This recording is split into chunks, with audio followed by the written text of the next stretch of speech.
I want to remind everyone that all the footage in this is taken in Point Reyes National Seashore. So, examples of horrifying mismanagement of land and the effects of ranching. I didn't have to go and search for a factory farm or some particularly well known abusive area. I went to a place that gets to have the title of being a model for how to do it correctly. And that alone is enough to raise an alarm. This presentation is for the webinar called Wildlife versus Cattle. And really, that means nature versus cattle because you can't wage war on a member of a habitat without the rest of the habitat being affected. This is not a monoculture. This is nature, where the members of the habitat all need each other and work together.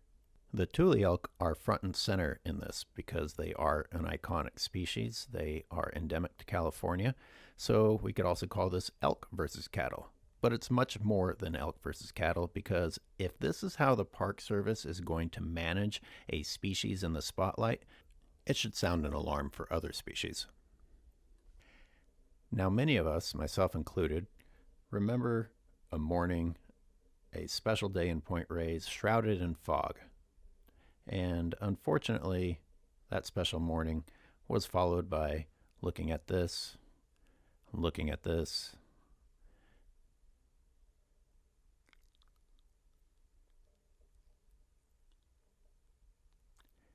and maybe the worst for me was looking at this. And that's when I dropped everything that I was doing to work on this project because it just was too much for me to believe that everything good I had experienced was being destroyed for something that I found to be rather horrific. The exploitation of the livestock is something that bothers me, but the treatment of the land is a tragedy in itself. And, as I already hinted on, you can't mistreat the land without mistreating all the animals that depended on that land, or at least that land in the form that it was before the exploitation began. I'm just going to let the footage play for a little bit as you wrap your head around the fact that this is a national seashore, a unique location cherished as an epicenter for biodiversity, reduced to this. Almost every challenge facing water quality, facing the soil, facing the plants, facing the wildlife would be solved by simply ending ranching. But all of those problems are justified by culture and tradition. Economics is thrown in there too, but that's a lie for another video. Let's focus on plant ecology for a minute. This is Point Reyes, September 13th, 2020.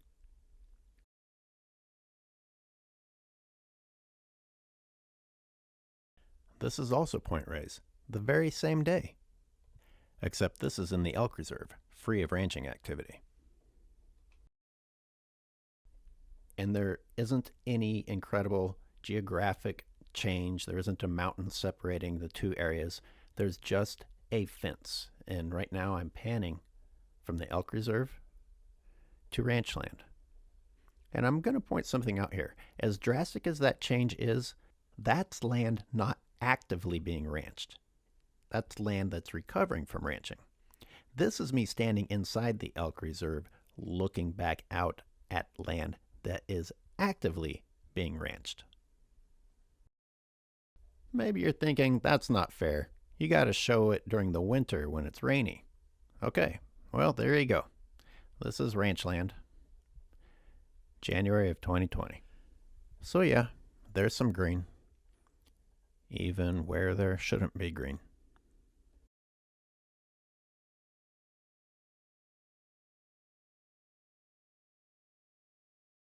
And this is the elk reserve, also January of 2020.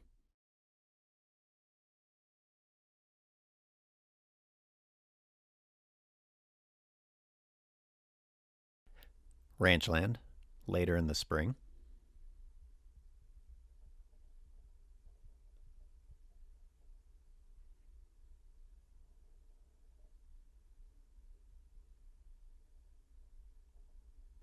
And the elk reserve, later in the spring. Point being, that was as good and as green as the ranch land gets.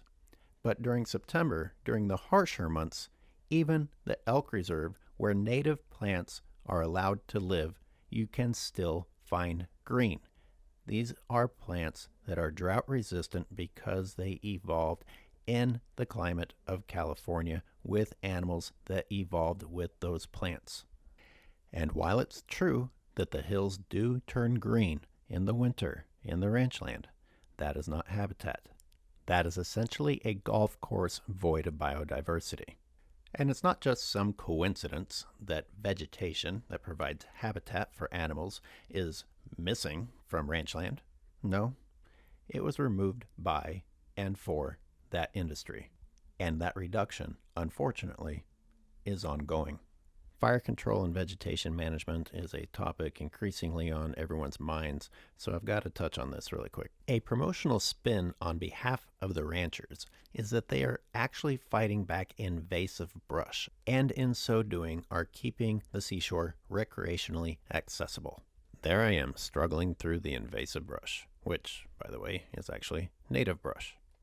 Gee, can't wait to get back to that ranch land for my beautiful hike in nature.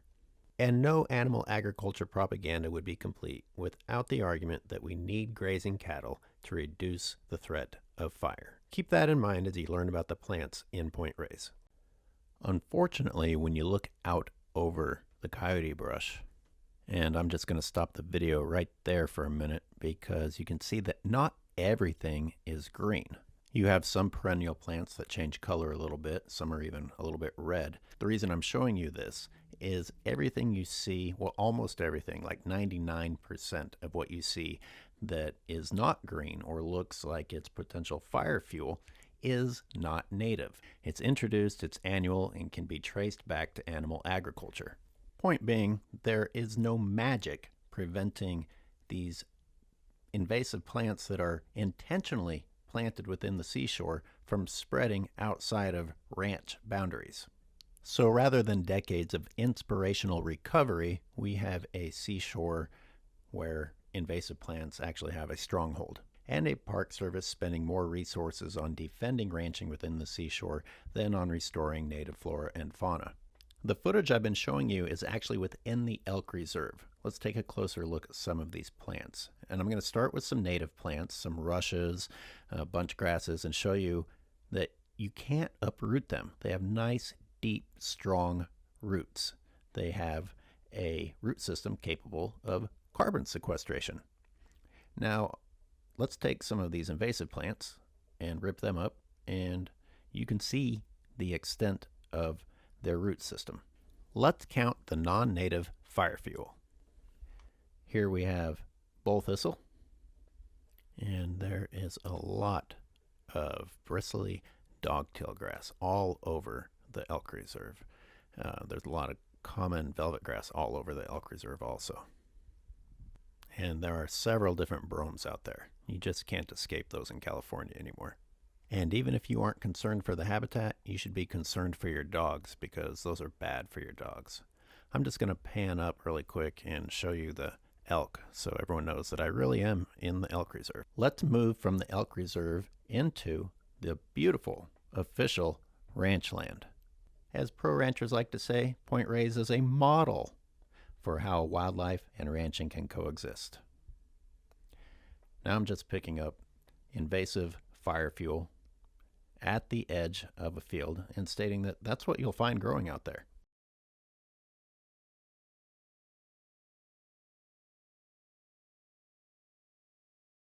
I don't know if these are mowings from the harvest or if some of the hay that was brought in was spilled. Then we got Slender Oats, another introduced agricultural invasive fire fuel. There I am breaking apart more bull thistle, also fire fuel. And even more brome. Bromes and cheat grasses and oats start to look the same to me. I'm not 100% sure what all of them are, but I know they don't belong here, and I know that they all turn into fire fuel.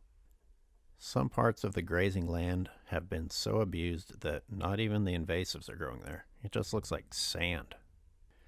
It makes me very sad to look at this and think of the native vegetation that was once there and the animals that lived in it. Now, will anything ever grow here? Can you force anything?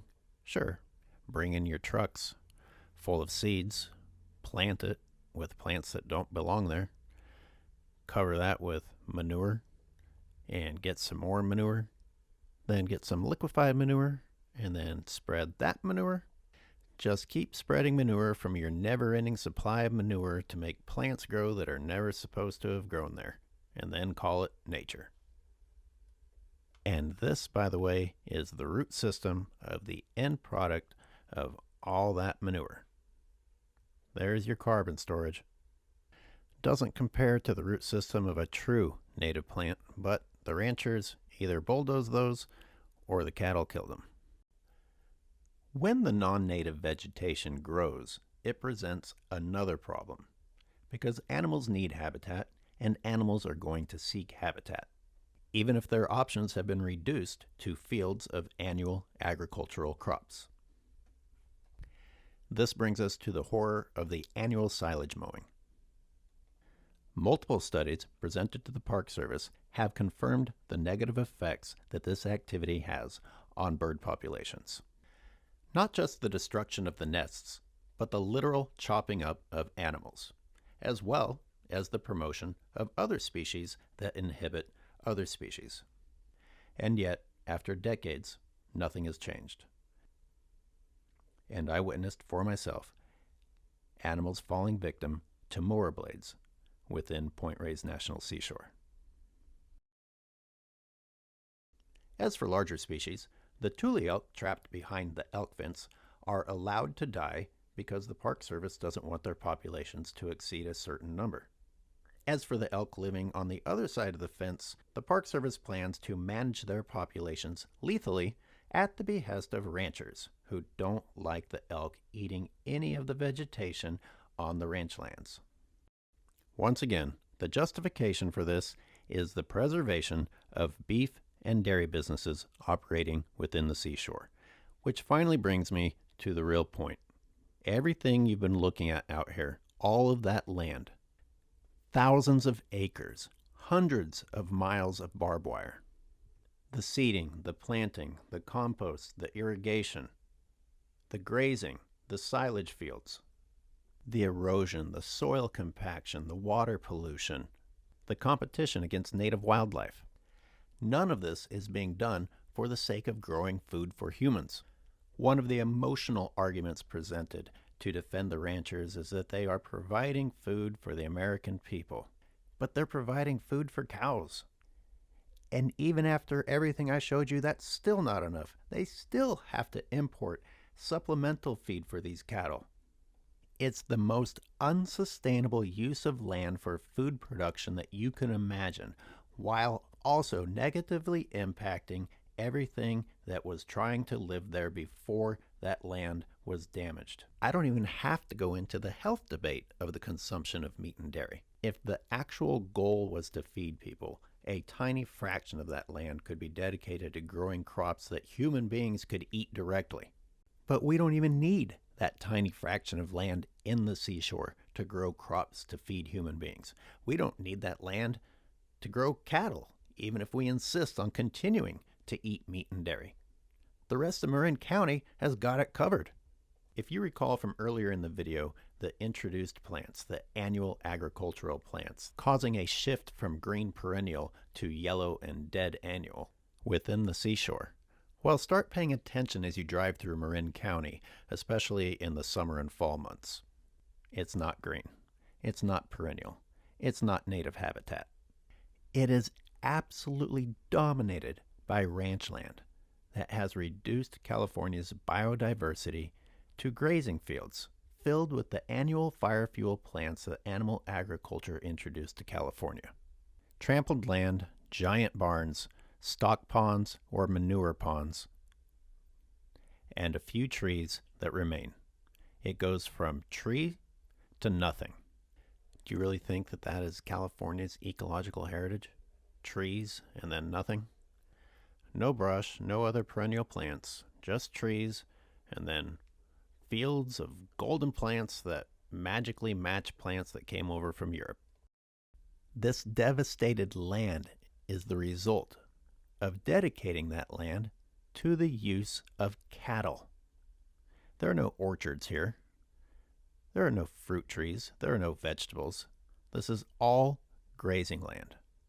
Go ahead, count all the wildlife that you see in this wonderful open space, as it's promoted to be. And you find the same horrors that you find in Point Reyes throughout the rest of Marin County. Those are the same sad isolation cages for newborn calves, just like I gave you a close-up of earlier in the video. Except here there's 75 of them. 75 new babies taken from their mothers for the sake of the ongoing dairy industry that turns land into that. This is the proud tradition, the culture that must be preserved in Point Reyes National Seashore, even though it dominates Marin, Sonoma counties, most of California, most of the United States. Loss of healthy ecosystems, loss of biodiversity, degraded soil, and polluted water, all for the insistence of pursuing something that we should have abandoned a long time ago. Oh, and as far as supporting your struggling local farmer, wait until you find out what % of land in Marin County is owned by the same families.